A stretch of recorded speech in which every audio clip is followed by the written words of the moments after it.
چطوری جوانای ما به عفت برسن. این نقطه خیلی بهش توجه بکنید. ازدواج مصلحتی نیست. بعضی مادرها، بعضی پدرها اگر با دختر عمود، با پسر عمود، با دختر خالت، با دختر عمت، با فلان ازدواج نکردی، شیر من بر تو حرام. معذرت میخوام. میگه تو همسرشید، شیرم حرام یعنی چی؟ خوبی یک طرف، تقوا و خدا ترسی یک طرف، جذابیت زن و مرد برای همدیگه.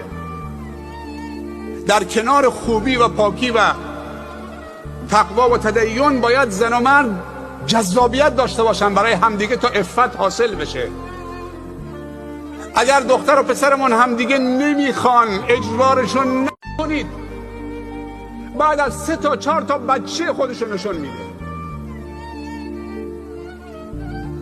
با غذایی که دوست نداره تو چرا وادارش میکنید؟ یه خوبی دیگه که دلش هم بخواد بهش بده.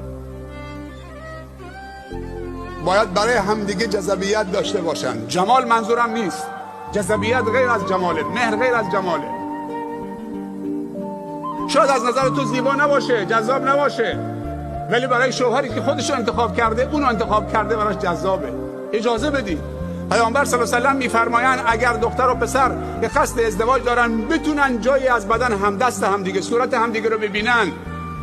تو بعضی از قبایل، در بعضی از کشورها، تو بعضی از استانهای خودمون، تو شکم مادر دختر رو به اسم فلان پسر میکنن. ندیده. میگه اگر همدیگه رو ببینن کمک میکنه که زندگیشون بیشتر تداوم پیدا بکنه.